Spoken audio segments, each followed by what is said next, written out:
So today in the shop we have our 76 3-liter turbo. It's back for its first service, and we're also going to take care of some of the suspension issues.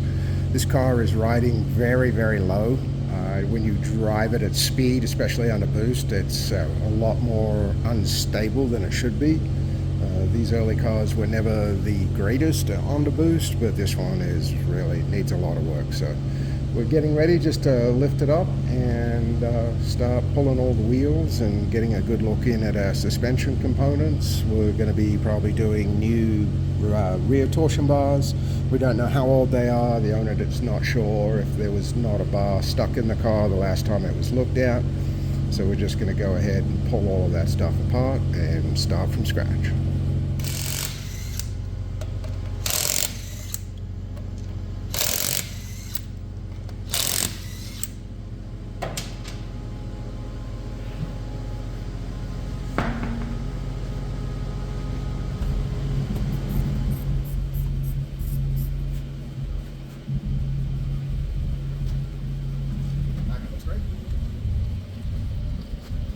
Okay, just dropped the strainer plate, or in this case it's got a 3-2 oil pump in it, so the strainer is connected to the oil pump, but sump plate looks great. Nothing on it that's shouldn't be there. Is looking really good, and you can tell by all the oil covered all over me. It's also nice and clean, which is what we want to see on our first service. Taking our lower covers off to do our first service: head retention, rocker shaft retention, and valve adjustment.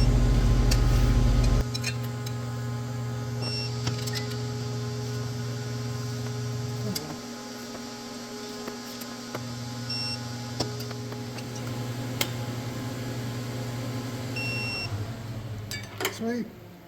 All the lower head stud torques are done.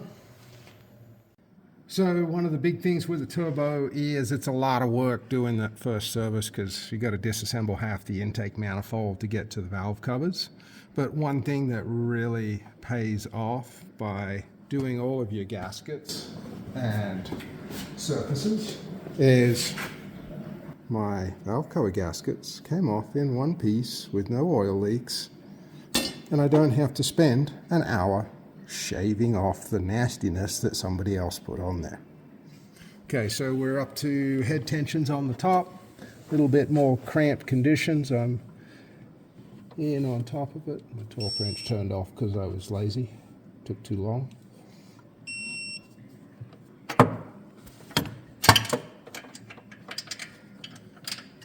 The other nice thing with all new hardware is everything is clean. The threads or the hexes aren't all beat up. Makes doing the job so much nicer.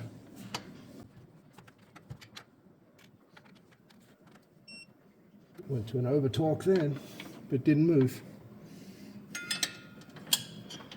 You set the torque to 35? 33, which 33. is what it's supposed to be.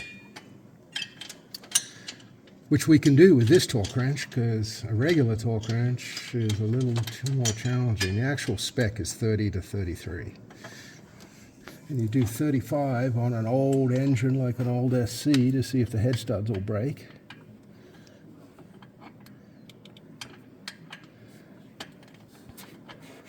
But I can also tell you it's a long ways away from 28 foot-pounds.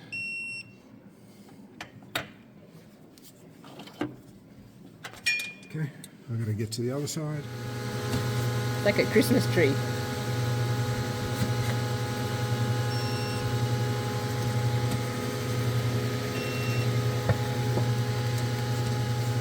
So suffice to say, you like the new torque wrench? Yes. Takes a little getting used to, though.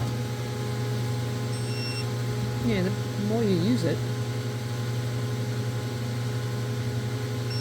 It's so bright in the dark, I can't even read it on the camera.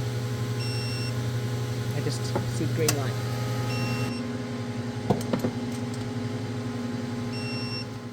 All of our valves adjusted up nicely, no issues. We tightened down our breather plate gasket up top. It was having a little seepage and the gasket had definitely settled. And so far now it's just all going back together, new hardware, new gaskets, new nuts, washers, retorque everything back down.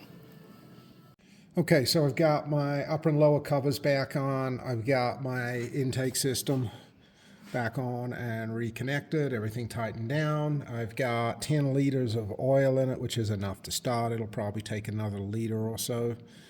So it's going to be like 11, 12 quarts all up.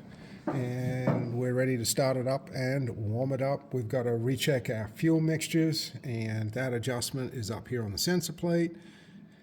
With this particular car, we need to set it with the air filter off just because we don't have access to the set screw that seals off the mixture control unit on these.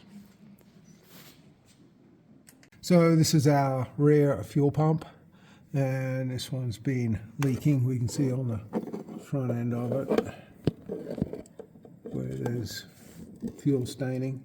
Thank you. So our fuel pump was leaking out of the O-rings in here. And it's just not worth trying to rebuild this one. Somebody's already attempted it once, and this is the way they always end up, is leaking. Okay.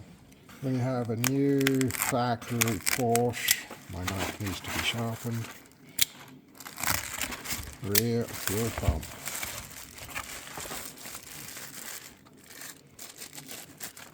Brand spanking new. $1,200 and something worth, or at least that's what it cost. Genuine.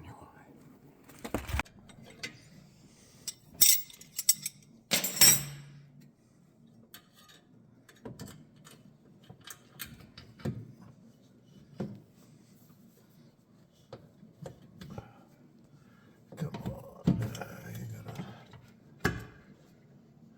slide down in here. I gotta do it from underneath. Okay, so we got our fuel pump changed on our fuel system. So the next thing down the line, the next weakest link was this fuel line. And this is what we have right here. It was squirting. So I was just gonna take a look inside of it, cut it open, just to see what it looks like in there. Because the outer jacket is done, but then yeah, that's the joys of ethanol fuel and 50-year-old fuel lines. Yeah, you can see all that failure in there. And it's brittle. So the outer casing isn't really the true indicator. I mean, this one was squirting right out of here. But this is what it looks like inside. So completely, well and truly worn out and time to be replaced. So northern Arizona driving can be hazardous to both the car and your weight.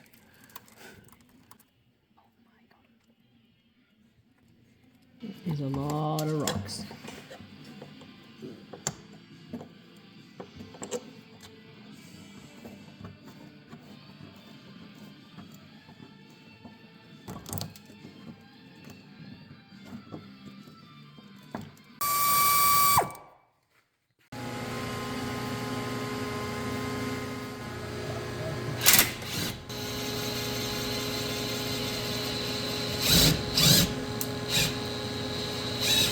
More rocks.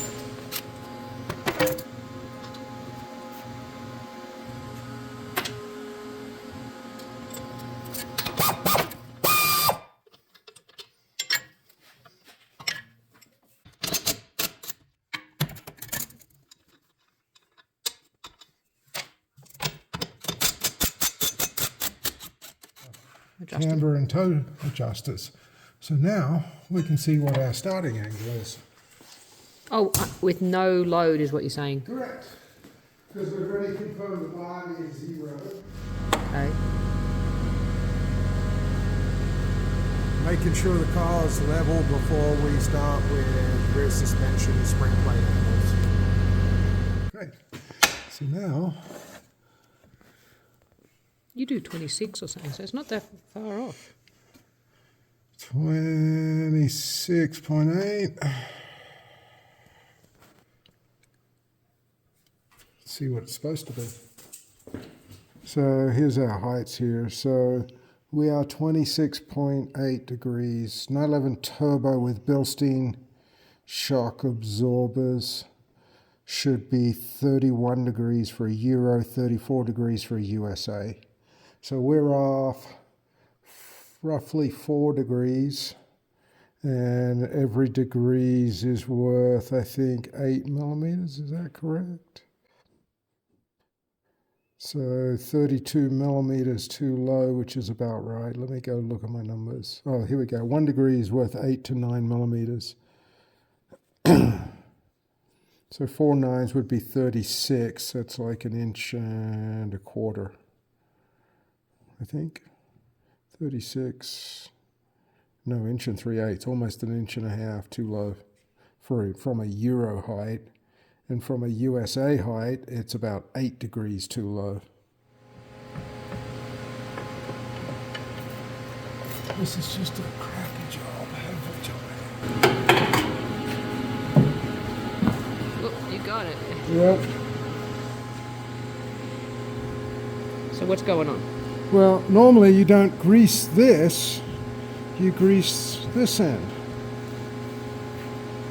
It feels like this is a big jelly donut in here. It looks kind of gooey.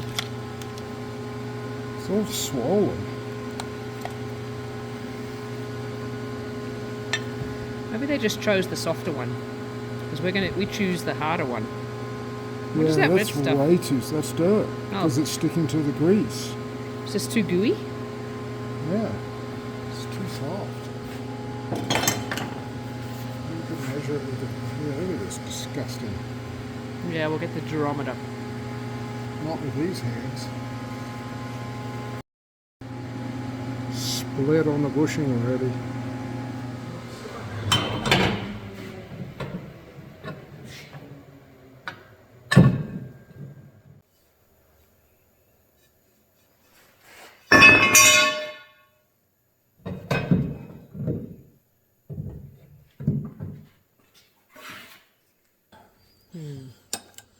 So this is a factory size bar, 26 millimeters, which is what we're going to replace. The reason why we replace bars is because it's a spring. We have no idea how old this is. If it's an original one, because it is a factory bar, it actually has a VW stamp on it and is marked right, because new torsion bars are not marked. They don't take a set until you actually install them, and then you can't mix. It's not a good idea to mix them up because they'll break. But these things do wear out, and you can't just adjust away for them. You have to replace them. It's just like any other spring on any other car, whether it's a coil spring, leaf spring, doesn't matter. These things do wear out. So original bar, we're going to be replacing it with a new bar and set up to factory ride heights. So we're also going to install adjustable spring plates. And these allow us to get a fine adjustment on our ride height, so we can get our ride height set exactly to where we want. And these are a lot stiffer on this, so let's measure these. Yep. So this is our durometer. That's set 0. This one is shore hardness of 82. 60, no, wait for it.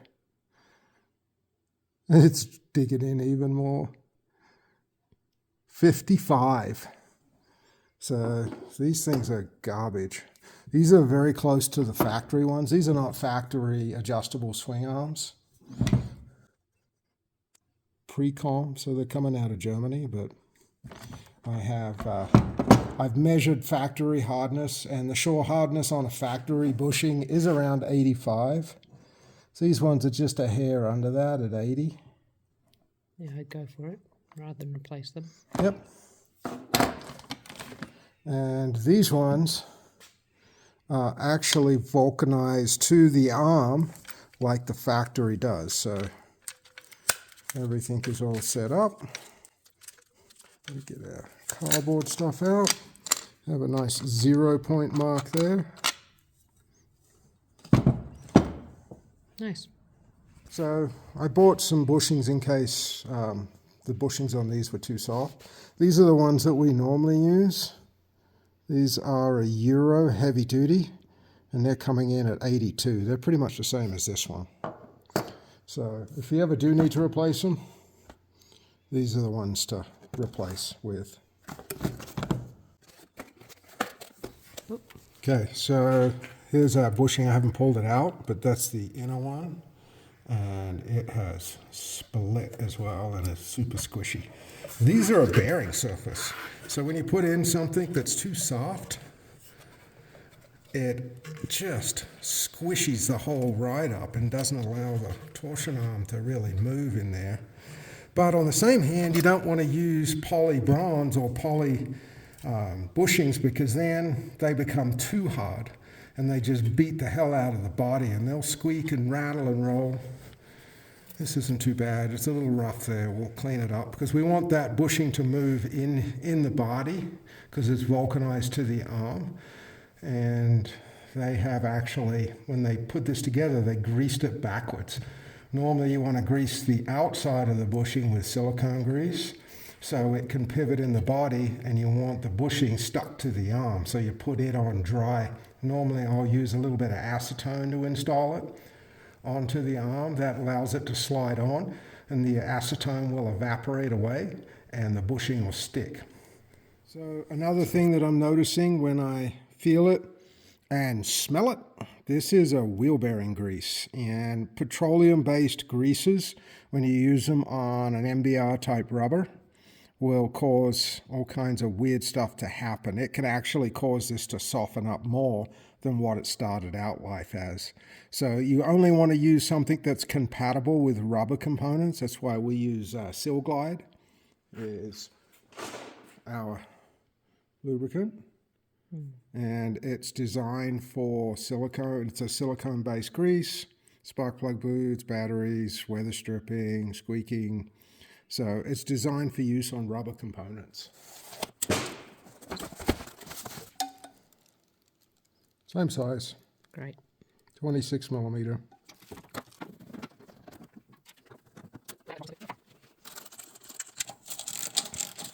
A lot less rocks on this side.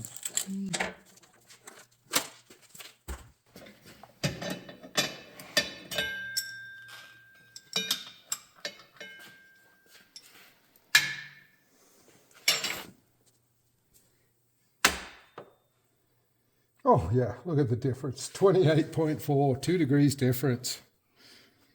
The other one was 26.8. This one's 28.4. Oh, at least this side's coming off easier. Oh, they greased the outside on this side. They had a 50-50 chance of getting it right. Oh, interesting. Okay, it's coming out.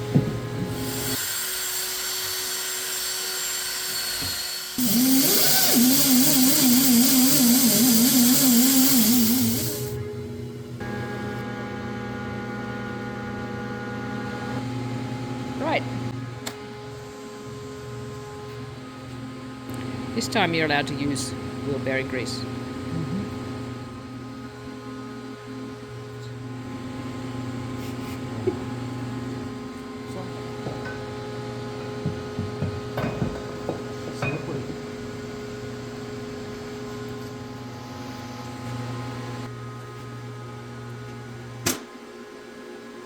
Quality.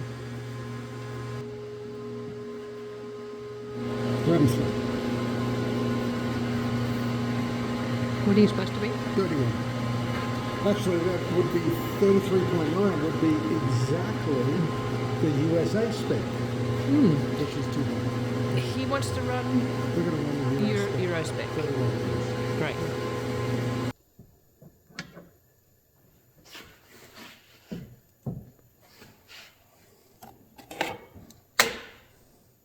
That's what one tooth gives you. It's a lot. Yeah, 8 degrees, 9 degrees. 1,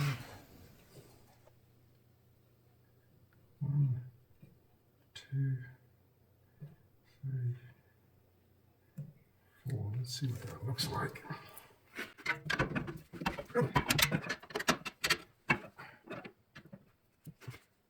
closer. 28.7. So I've got to go back a spline.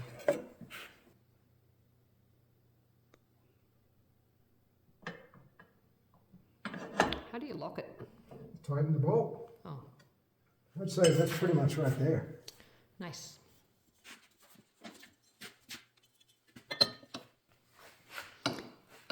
So you need extra long bolt to pull it in? Mm-hmm.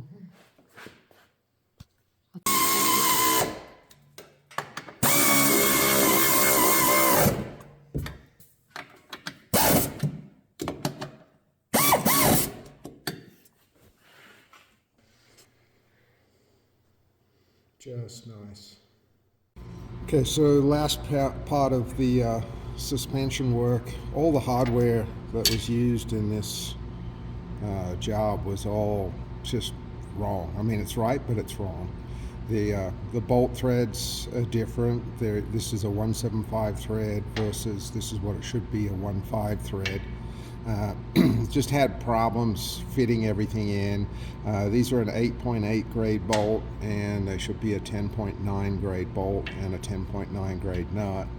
Everything was really soft as well. I had to clean the threads on one because it had already started to pull. So with this bolt, which is the correct bolt for it, even though they're the same length, same diameter, so technically the same, stronger bolt.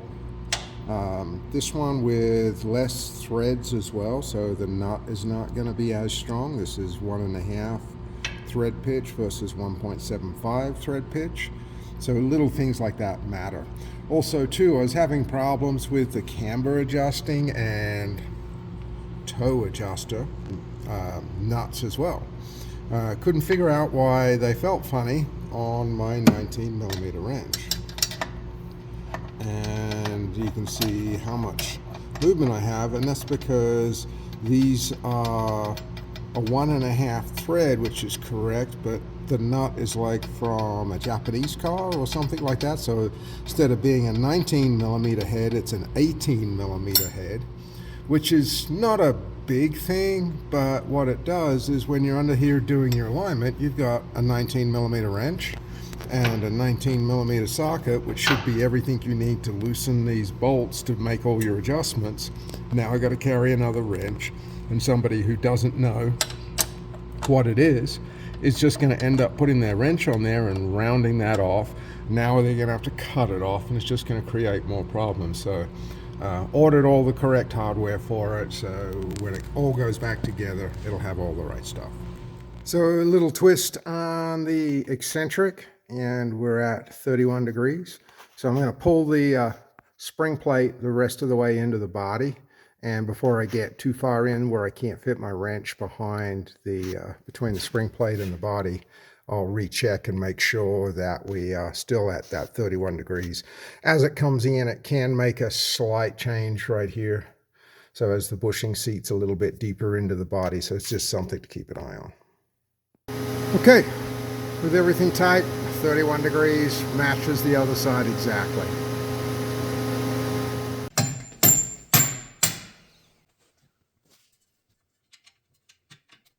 Okay, so I'm just setting up a base preload on my front torsion bars. I moved the cap till it was as high this direction. I'll show you on the other side. And I've just given this 5 full turns, and we'll see where it lands. So same on the other side. I've just got it so this is contacting. And this is just a starting point. You can give it whatever you feel you want. 1, 2, 3, 4, 5. And then we'll see where the height is from there and adjust it accordingly. Fronts are really easy, backs not so much.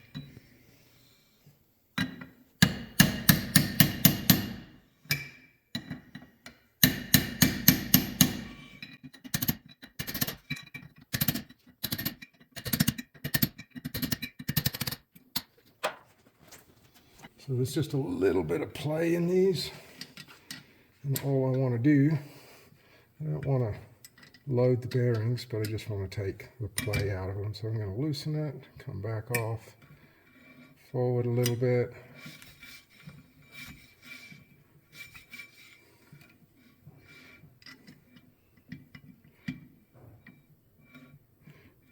That's it.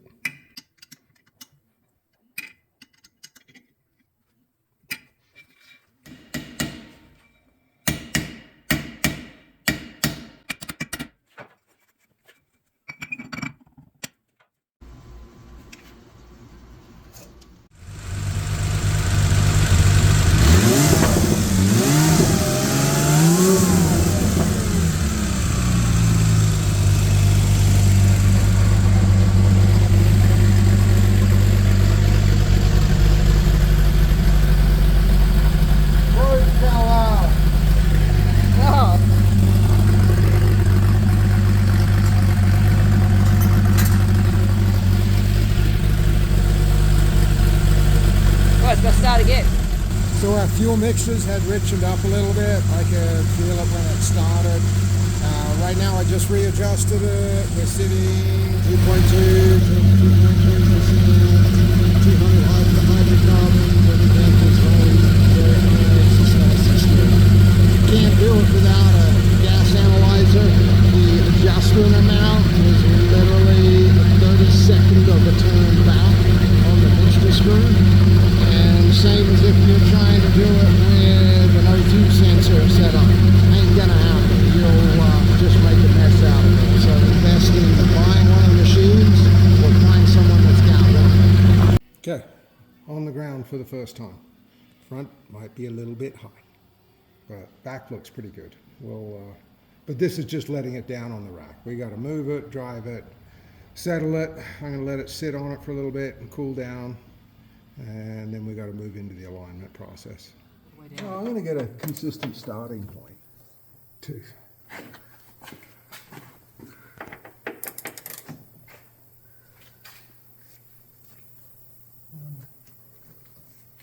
2. Let's see what that looks like.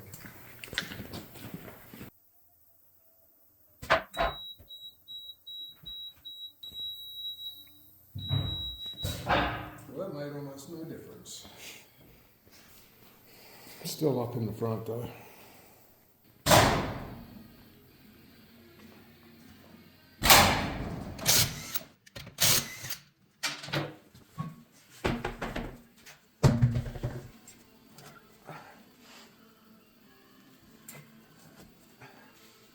You want to go 2 degrees on this side? Yep, I think I got it. Take a look. Okay, so we have balanced all of our suspension heights. And we have now, from when the car was originally brought into us, the right front we've brought up 74 millimeters, so that's about 3 inches for those of you that don't work in millimeters. The left front has come up 60 millimeters. The left rear has come up 53 millimeters, and the right rear has come up 62 millimeters. So all in all, when the car came in, it was not balanced at all. Our heights were, on the front, we had a 14 millimeter difference side to side. On the rear, we had an 11 millimeter difference on the rear. So our maximum split side to side is 8 millimeters. So the car wasn't balanced in any way, shape, or form. The right front was actually pushing the whole car up. I think what they did is they probably looked at fender heights. Fender measurements are not an accurate indication because there's too many other factors. It's part of the sprung suspension, so shocks, bushings, everything comes into play to how the fender height measures from the ground up. You want it to look somewhat close, but right now on our rear fenders, I think we only have a few millimeters difference, which is great. Our front fenders, our torsion bar heights are perfectly matched to the millimeter side to side, yet our fender differences are 10 to 15 millimeters. So that's like 3/8 to 5/8 difference. So if you were trying to adjust the suspension to your fender heights, it's going to end up with a car that doesn't drive very well. So all in all, just to get it balanced has been 4 hours of work over and above all of the work to change the rear torsion bars, put the adjustable spring plates on it. So the adjustable spring plates are an absolute lifesaver. If I was going in and making all of the torsion adjustments that I had to make to balance the car, that 4 hours would be probably closer to about 7 to 10 hours. So it's a huge difference there. So now we're ready to get it onto our alignment plates and reset our alignment, and then do a final drive on the car, and it'll be ready to go back home. Perfect. So you are 0. Yes. So this is the Camber, right front camber. Okay, so we've got our car set up and adjusted. We had to make a couple of sacrifices in the back of the car. I'm out of adjustment. I can't get all of the camber that we wanted, but after changing the bars and just throwing the thing back together, we had 2 degrees positive on both sides. The spec is about 3/4 of a degree negative. We're at about 0.4 neg on the right side and 0.2, 0.3 on the left side. So we're a little bit short there. Toes came up nice all the way around. In the front as well, we had to make a couple of sacrifices there where we couldn't get the numbers on camber exactly where they needed to be. One of the big things that's going to make a big difference is so much of the suspension on this car was loose. The front bolts were left loose from the last guys that were in there. I mean, they were tight as in they'd been screwed down finger tight, but not torqued. So looks like on our left side I was able to get a little bit more caster into it because it had obviously been moving around on the top, and now it's just a matter of putting the car back together. We're going to run a torque wrench over all the suspension up front and over the back, make sure everything's tight, and go for a test drive.